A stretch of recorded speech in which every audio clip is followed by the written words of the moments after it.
આજરોજ સાણંદની સરદાર પટેલ મંડળીને મળેલું જસદણનું કેન્દ્ર નંબર 2 મગફળીની ખરીદી કરતું હતું. એમાં ખેડૂતોને ખૂબ સંતોષ હતો, પણ કોઈ થર્ડ પાર્ટી દ્વારા ત્યાં આવીને પૈસા લઈ અને સંચાલકોની જાણ બહાર આ કૃત્ય કરેલું. સંચાલકોને જાણ થતાં સંચાલકોએ એ પૈસા ખેડૂતોને પરત આપી દીધેલા છે અને આ પરત આપ્યાના 5 દિવસ પછી મીડિયામાં આ મુદ્દો ખોટી રીતે ચગાવવામાં આવેલો છે. આ કેન્દ્ર હાલ હોલ્ડમાં હોય, જેથી ખેડૂતોને ખૂબ મુશ્કેલી પડી રહી છે. આ વિસ્તારના ખેડૂતોને માવઠાનો માર પડેલો છે.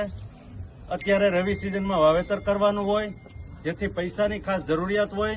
આવા સમયે 22,000 ખેડૂતોની માંડવીમાંથી 4,000 ખેડૂતોની માંડવીની અત્યારે ખરીદી થયેલ હોય. હજી 18,000 ખેડૂતોની મગફળી ખરીદી બાકી હોય. એક કેન્દ્રમાં કોઈ કાળે આ કાર્ય સમયસર પૂર્ણ ન થાય, જેથી અમારી સરકારશ્રીની રજૂઆત છે. આ કેન્દ્રમાં ખેડૂતોને સંતોષ છે.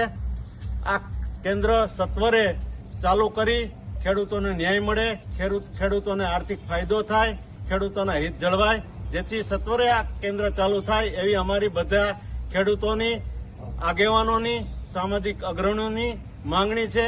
જેથી સત્વરે આ કેન્દ્ર ચાલુ કરવાનો સરકાર નિર્ણય લે એવી અમારી માંગણી છે.